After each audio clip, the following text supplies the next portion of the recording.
Muy buenos días. Muchas gracias por estar con nosotros en el estudio de la lección. Quiero recordarte que durante todo este trimestre estamos estudiando este tema muy importante que lleva por título El Evangelio según Pablo a los Gálatas. Y en esta semana, que ya estamos avanzando bastante, estamos estudiando este tema muy importante que es caminando en el Espíritu. Y ya hemos visto cómo es caminar en ese Espíritu.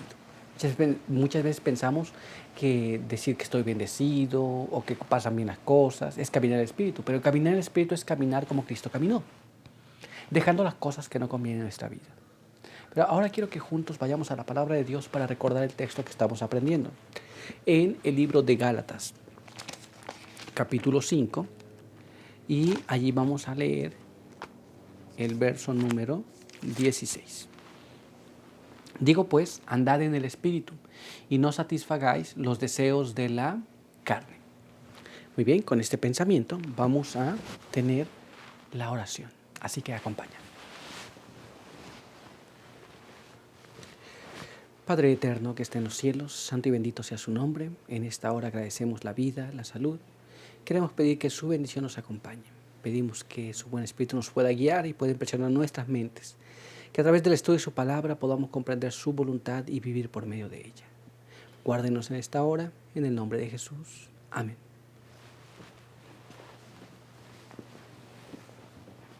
Muy bien, vamos a ir a nuestro estudio para el día de hoy, que lleva por título Un fundamento para la victoria. Y nuestra primera pregunta nos dice así: en la escalera de la santificación cristiana, ¿qué viene antes de la paciencia y por qué? La paciencia es una cosa muy importante. Hay personas que poseen esa paciencia y hay personas que no la poseen todavía. Pero antes de la paciencia, ¿qué hay? ¿Y por qué es importante que esté eso allí? Bueno, vamos a analizar eso en la palabra de Dios. Vamos a leer lo que está escrito aquí en el libro de 2 de Pedro. Y ahí vamos a leer el capítulo 1, el verso 3 al verso 7. Y leemos de esta manera: todo lo que pertenece a la vida y a la piedad nos fue dado por su divino poder, por el conocimiento de aquel que nos llamó por su gloria y virtud. Por ese medio nos ha dado preciosas y grandísimas promesas, para que por ellas lleguemos a ser participantes de la naturaleza divina y nos libremos de la corrupción que está en el mundo por causa de los malos deseos.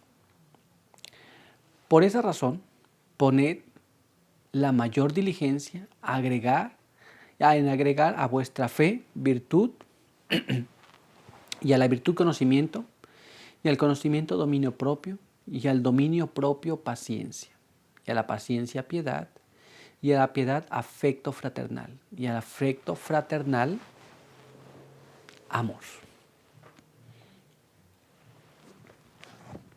La Biblia nos dice que hay que tener dominio propio. Muy importante. ¿Por qué es importante ese dominio propio?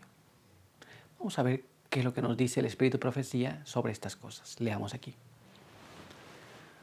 Testimonios para la Iglesia, tomo 1, página 536, nos dice así: una persona intemperante no puede ser paciente.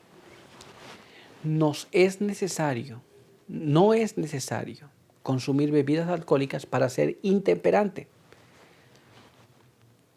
El pecado de comer en forma inmoderada, con demasiada frecuencia, en cantidad excesiva, alimentos ricos y malsanos, destruye la acción sana de los órganos digestivos, afecta el cerebro y pervierte el juicio, impidiendo el pensamiento y la conducta racionales, calmados y saludables.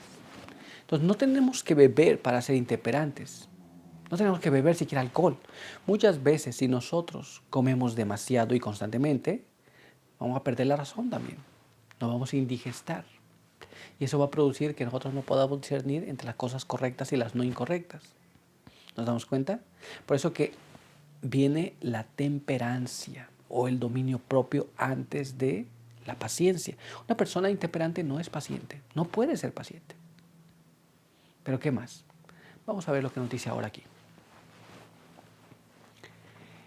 Esta es una fuente fructífera de dificultades para la iglesia. Por lo tanto, para que el pueblo de Dios se encuentre en un estado aceptable delante de Él, en el que puedan glorificarlo en su cuerpo y espíritu, los cuales le pertenecen a Él, deben interesarse celosamente por negar la gratificación de sus apetitos y ejercer temperancia en todas las cosas. Muy bien. Cuando nosotros manifestamos esa intemperancia en nuestra vida que produce impaciencia, vamos a venir con ese mismo problema a la iglesia y vamos a producir impaciencia, que se traduce en problemas y dificultades. ¿Nos damos cuenta por qué es importante el dominio propio, que es la temperancia, y por eso está antes de la paciencia? Es muy importante. Muy bien. Pero vamos a continuar y vamos a ver lo que nos dice ahora nuestra siguiente pregunta. Leamos aquí. ¿Cómo resumió Pablo la clave de la victoria en este aspecto? ¿Cómo vamos a tener victoria en el asunto de la temperancia? Muchas veces nos resulta difícil. Para algunos será una lucha muy intensa. Para algunos no. Pero cada uno de nosotros puede obtener la victoria. Y Pablo nos dejó la clave.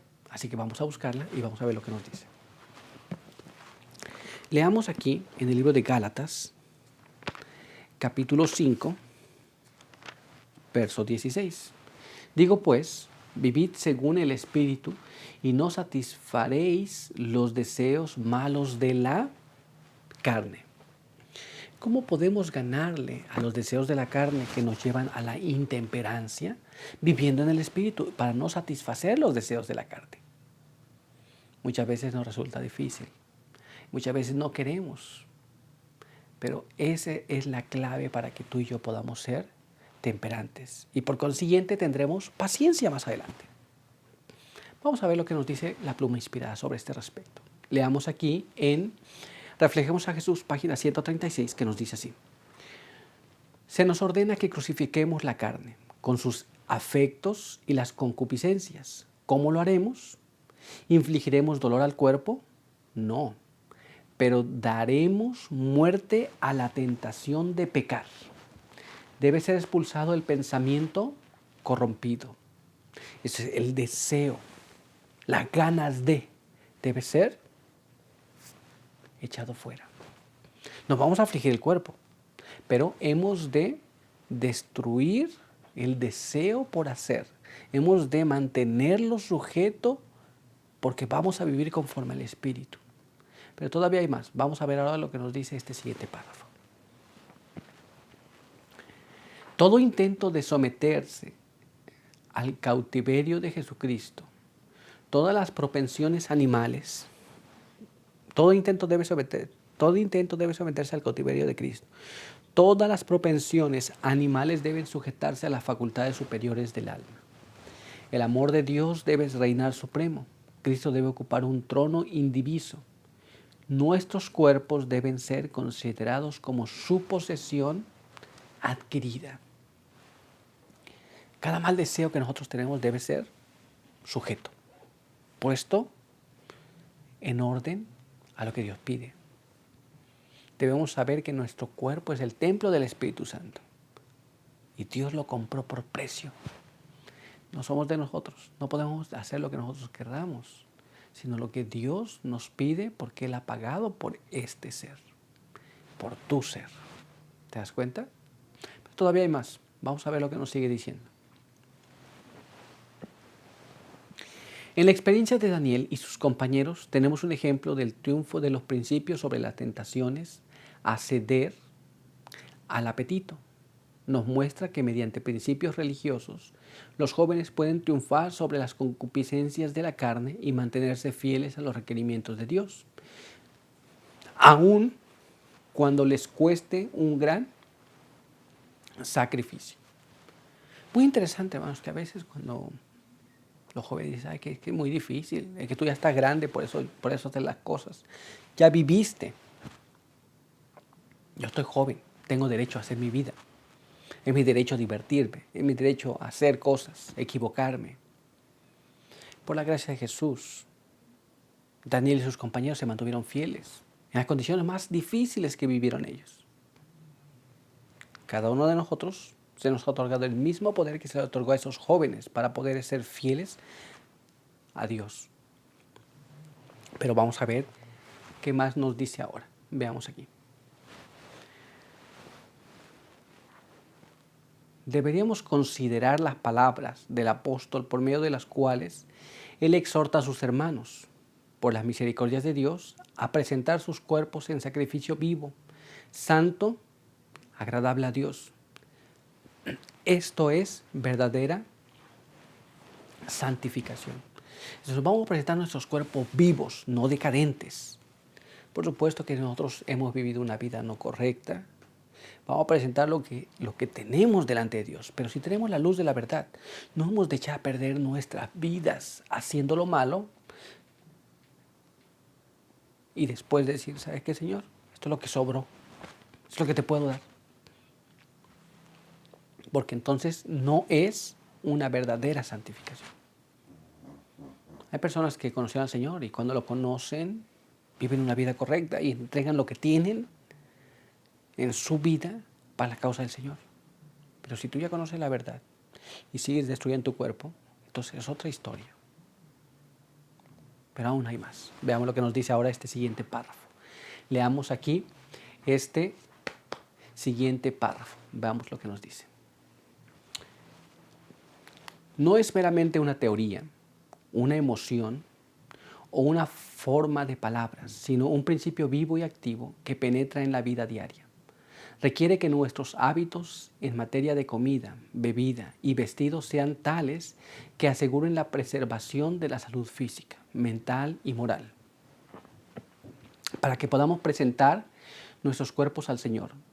No una ofrenda corrompida por hábitos erróneos, sino un sacrificio vivo, santo, agradable a Dios. Muy bien, comida, bebida, acciones, como vestimos, presentar nuestro cuerpo en sacrificio vivo. No un cuerpo, como dije, decadente, destruido por hábitos corrompidos en nuestra propia vida. Como he dicho, hay personas que no tenían la luz de la verdad, pero nosotros tenemos la luz de la verdad, conocemos nuestro deber para con Dios. Muy bien, así que Dios nos pueda ayudar y nos pueda bendecir. Pero nuestro estudio por hoy ha concluido, así que quiero invitarte para que tengamos una oración. Acompáñame.